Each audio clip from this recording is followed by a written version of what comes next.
Hey, it's Adam here, and you're watching The Culture Hack, where we're talking about how to create engaged workspaces that unlock the potential of your teams and drive your business forward in ways you've never seen. So stay tuned.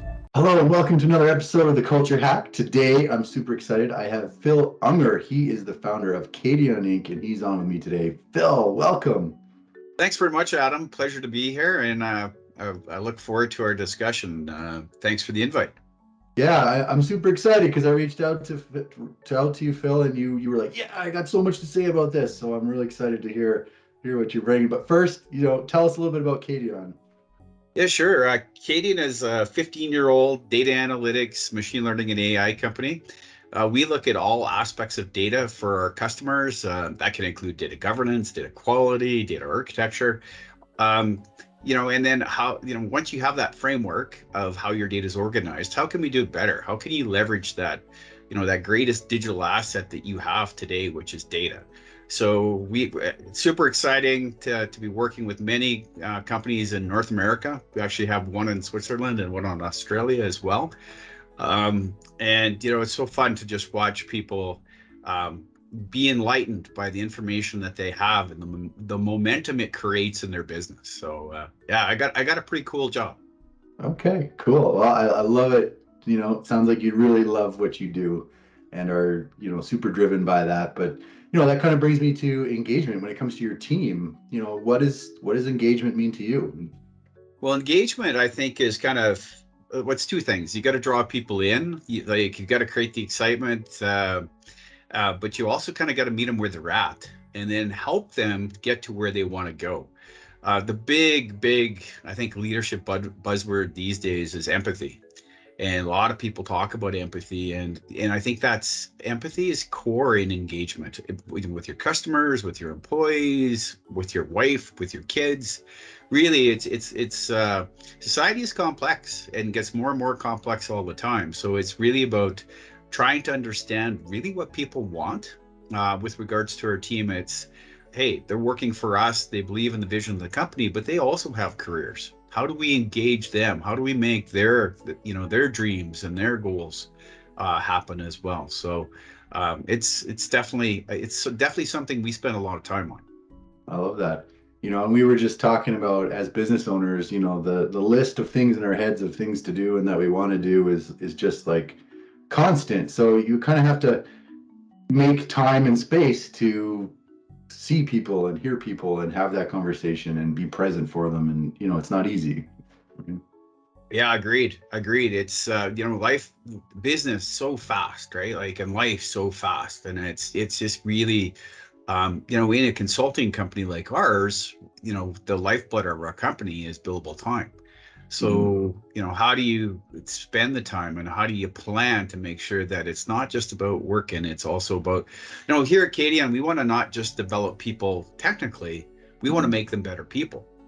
Right. So we spend a lot of time on that, both on the management side and on the actual employee side as well, where relationships matter for us, right? Like we tell that to our customers and we believe that. And, it's the whole um, teamwork makes the dream work Yeah. kind of philosophy. So if you can engage, and there's studies out there that most people, when they go to work at a company, you get like 25% of their effort, right? If they just kind of show up and agree that they're going to come work for you, really it's so our jobs as leaders is how do we get that other 75% or up to 90% of their engagement, right? Like how do we make them feel like they're making a difference and they're heading in the direction that they want to be heading with life. I love that. It sounds like you've put a lot of thought and effort into this. And along the way in the journey, have there been specific pushbacks or challenges that you've had to work through? Oh yes. Well, I mean, of course, there's the pandemic that we came through, and engagement's super tough. Like we're talking today online, building engagement. Nothing builds engagement more like doing stuff in person, right? So being able not to be with your team and somehow have a culture, right? How do you talk about your culture in such a way or build your culture in a remote community? That's super tough. So one of the things we did there is we just said, hey, listen, we're going to get together once a week. We're going to pick our team meeting is you have to attend it in person because we want to see you. We want to see your smiling face and your bright, shiny eyes. And uh, but so that's part of it. But we're also generational. We're a very interesting workforce now because we got the baby boomers, we got Gen Xers like us. I think don't want to date you, but I'm definitely a Gen Xer. And then of course we've got these new guys coming up that are the millennials and guys and gals, I should say. But which for us, it's so we're splitting all these generations and we're trying to meet the needs of different um, individuals depending on where they are generationally, and they have different needs and they have different values and they're motivated by different things.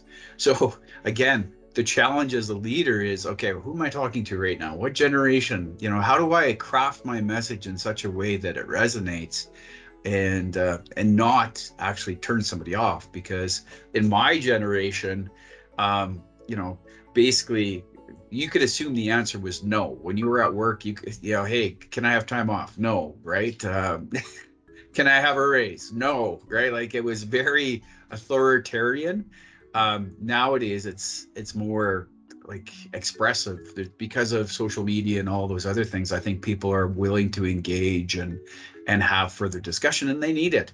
And quite honestly, Adam, I think what everybody needs these days, because of you know, the online nature of how we're interacting, it's feedback. Like, how am I doing? Right? Like we've found for engagement and to draw our guys in and overcome this challenge is give them feedback, right? Like they can get how many likes a day on whatever social media platform. How many likes are they getting a day at work, right? Mm. And one of my success mentors is he's like, if you think that you're complimenting somebody enough, multiply that by 5, and then you're getting close to what the new generation is thinking. So it's really, you have to work on, I guess the challenge as a leader is you have to grow to meet the needs of this dynamic workforce that we have today, and this in its remote nature. So that's definitely a challenge for us, but we're working through it. I love that. I love the idea of, that recognition, because I might say, "Oh, hey, thanks, that was great," and then casually walk along, and I've said, "Yeah, I said thank you for that," but that person didn't consider that, a thank you. What they wanted was like, "Hey, listen, I'm just so excited about the work you've done. You really, that is much different than a quick pass in the hallway thumbs up, right?" Yeah, So, yeah, I that's love right. Well, there's even talk about I think the millennial culture is not even liking the thumbs up anymore. They're finding it offensive, I heard right? that. And I, depending on like which statistic you read, I'm considered like an elder millennial. Like I'm just right on the Okay. cutoff.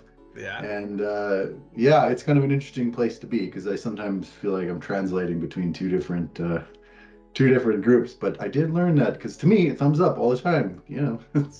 But so this kind of brings us to the future, to 2023, and it's kind of timely that we're talking about that with the new year coming. So with this in mind, I think more and more companies and business owners and team members are realizing that, yeah, high engagement does equal high results. So, what plans or ideas do you have for 2023? Yeah, definitely. And it's exciting because, we have not been circumvented by COVID in months, right? So we're actually getting back into what I'll call whatever the new normal is. What the part of our mandate, again, because culture is such a big part of what we focus on at Cadeon, is a couple of things. So we are player coach kind of mentality. Like we have senior mentors for our more junior team and even intermediate teams. So we set up weekly meetings just to talk about how they're doing and if they have any questions or about what's going on, and just deepening that relationship. So we're going to continue to do more of that.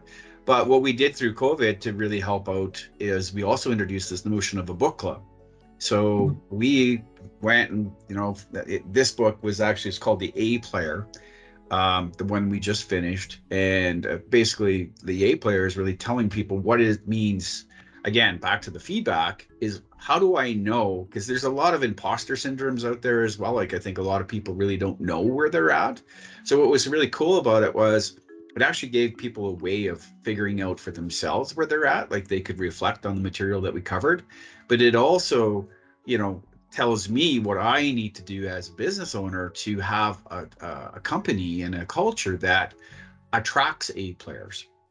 Right. So these are the types of things that people are looking for in order to be that A player type culture. So we're going to continue to do that. There's management training. Well, it's actually more of a team training now because our managers just went through it. It's called the Hero's Journey. This is really about people, the journey of self-discovery. Like, Hero's Journey is everybody wants to be Luke Skywalker or Princess Leia, right? And so what do they need to do that? And then us as coaches, as managers now, how can we be Yoda and guide them on the path, or Obi-Wan Kenobi, that type of thing? So that's some of the stuff that we have planned in 2023. And it's funny, it's, the teamwork makes the dream work, but the team that learns together, I think, stays together as well, because you're learning so much about each other. And like I said, relationships matter. You get to truly know people on a personal level as well. It's not just about the technical level and what they can and can't do, and but you're growing together, which is, honestly, it's very rewarding to see as a business owner. I love that. So growing together, learning together, providing feedback, just getting together as a group, making sure you get in person if you are remote, those type of things. And I'm also super excited about the Star Wars reference. So, huge win there. But that is amazing. I really appreciate that, Phil. And thanks so much for coming on the show. And No problem. Thanks for the invite. A pleasure to be here. It's and like, it was like when you emailed me, I was like, yeah, sign me up. I'm ready. I want to talk about this because here's some of the cool things we're doing. Okay, I love it. Well, hopefully it drives some interesting discussion out there. Thanks, Phil. All right. Thanks, Adam. Hey, thanks for watching The Culture Hack. Do you want to chat culture and engagement? Give us a call and come on the show.